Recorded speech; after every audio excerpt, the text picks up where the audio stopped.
धन से हीन मनुष्य दीनहीन नहीं होता यदि वह विद्या धन से युक्त हो तो, परंतु जिस मनुष्य के पास विद्या रूपी रत्न नहीं है वह सभी चीज़ों से हीन माना जाता है।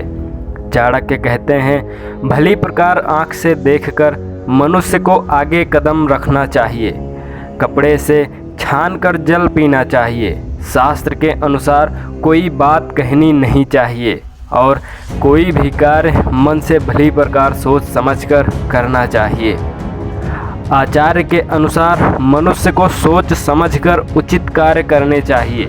किसी कार्य को करने से पहले यह भली प्रकार जांच परख लें कि वह व्यवहार और शास्त्र से विरुद्ध तो नहीं। सदैव सावधान और सचेत रहकर प्रत्येक कार्य को करने की सलाह यहाँ दी गई है। जल के प्रति की गई असावधानी अनेक रोगों की उत्पत्ति कर सकती है। यदि सुख की इच्छा हो तो विद्या अध्ययन का विचार छोड़ देना चाहिए और यदि विद्यार्थी विद्या सीखने की इच्छा रखता है तो उसे सुख और आराम का त्याग कर देना चाहिए, क्योंकि सुख चाहने वालों को विद्या प्राप्त नहीं हो सकती और जो विद्या प्राप्त करना चाहता है उसे सुख नहीं मिल सकता। चाणक्य का विश्वास है कि विद्या प्राप्ति के समय विद्यार्थी को सुख सुविधाओं की आशा नहीं करनी चाहिए। कठोर तप से ही विद्या प्राप्त हो सकती है। यदि विद्या में पारंगत होना चाहता है तो उसे निरंतर अभ्यास करना पड़ता है, जो सुख से नहीं हो सकता। क्या कठिनता से मिलने वाली कोई भी वस्तु मूल्यवान नहीं होती?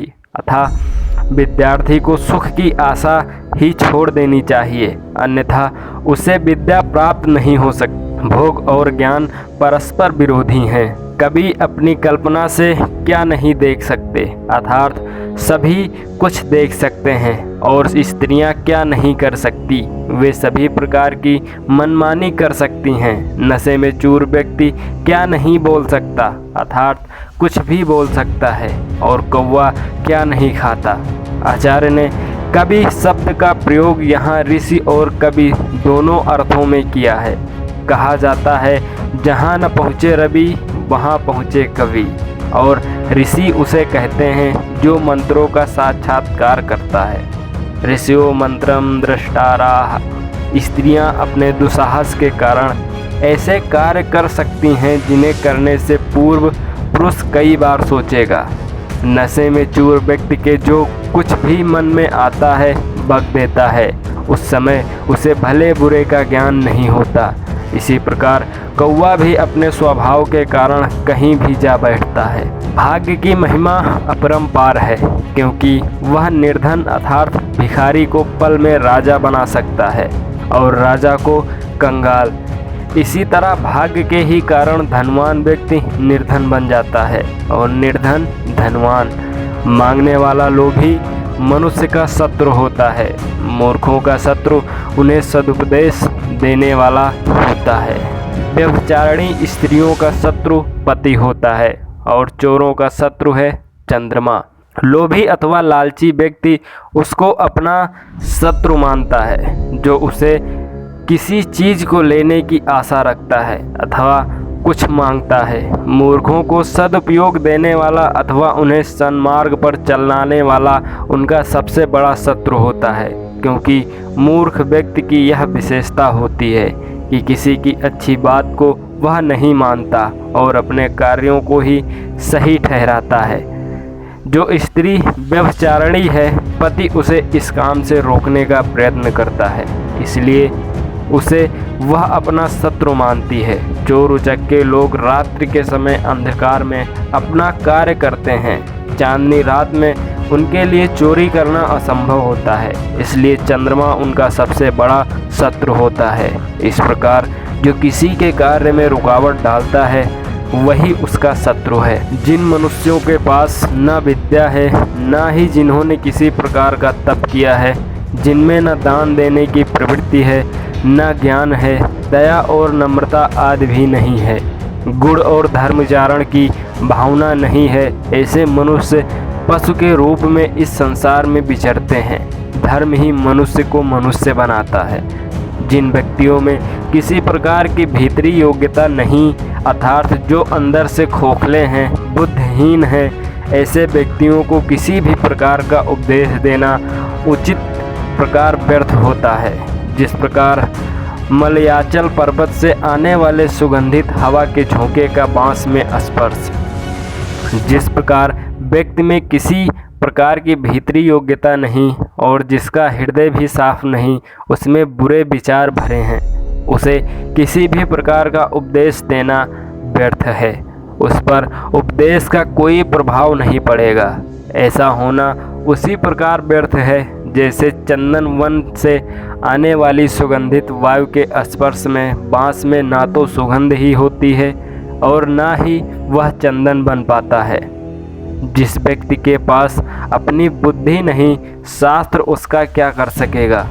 आँखों से रहित को दर्पण कोई लाभ नहीं हो सकता। आचार्य का यह कथन संकेत करता है कि केवल बाहरी संसाधनों से कोई ज्ञानवान नहीं हो सकता। मनुष्य के भीतर निहित संस्कारों को ही बाहरी संसाधनों से उभारा और निखारा जा सकता है। खेत में बीज ही ना हो तो खाद आदि देने से फसल नहीं उगती, कभी कभी तो उल्टा ही होता है। इच्छित फसल को पाने के लिए किए गए उर्वरकों के प्रयोग से ऐसी हानिकारक फसल लहलहाने लगती है जिसकी किसी ने कभी कल्पना ही नहीं की होती। इस संसार में ऐसा कोई उपाय नहीं जिससे दुर्जन व्यक्ति को सज्जन बनाया जा सके। बिल्कुल उसी तरह जिस प्रकार गुदा को चाहे सैकड़ों प्रकार से और सैकड़ों बार धोया जाए फिर भी वह श्रेष्ठ अंग नहीं हो सकती। जो मनुष्य अपनी ही आत्मा से द्वेष रखता है वह स्वयं को नष्ट कर लेता है। दूसरों से द्वेष रखने से अपना धन नष्ट होता है।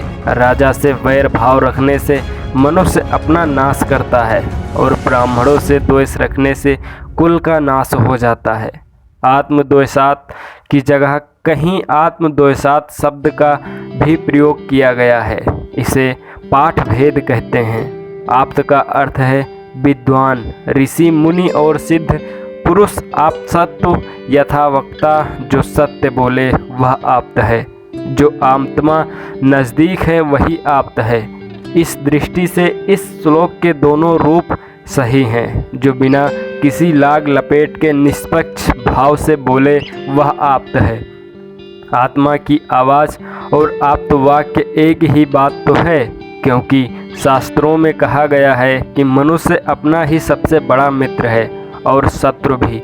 इसी प्रकार आप्त अर्थात विद्वानों और सिद्ध पुरुषों से द्वेष रखने वाला व्यक्ति भी नष्ट हो जाता है। भले ही मनुष्य सिंह और बाघ आदि हिंसक जानवरों से युक्त वन में निवास करे, किसी पेड़ पर अपना घर बना ले, वृक्षों के पत्ते और फल खाकर तथा अपनी पानी पीकर गुजारा कर ले, तिनकों की सैया पर सो ले, फटे पुराने वृक्षों की छाल के कपड़े पहन ले, परंतु अपने भाई बंधुओं से धन से रहित अर्थात दरिद्र बनकर जीवन न बिताए। इस श्लोक से यह बात भली प्रकार स्पष्ट होती है कि निर्धनता एक प्रकार का अभिशाप है। चाणक्य का मानना है कि व्यक्ति अन्य सभी प्रकार के कष्ट सहन कर सकता है, परंतु निर्धनता के कारण अपने सगे संबंधियों द्वारा किए जाने वाले अपमान को सहन नहीं कर सकता। निर्धन को कौन अपमान मानता है? ब्राह्मण एक वृक्ष के समान है और संध्या अर्थात प्रभु की उपासना और आराधना उसकी जड़ है। वेद उसकी शाखाएं हैं और धर्म कर्म उसके पत्ते हैं। इसीलिए यत्न पूर्वक जड़ की रक्षा करनी चाहिए, क्योंकि जड़ के नष्ट हो जाने पर न शाखाएं रहेंगी न ही पत्ते। ब्राह्मण एक वृक्ष के समान है। प्रातः और संयाम दो कालों के बीच में जो समय पड़ता है उसे संधि वेला कहते हैं। उस समय ब्राह्मण प्रभु की पूजा व उपासना करता है।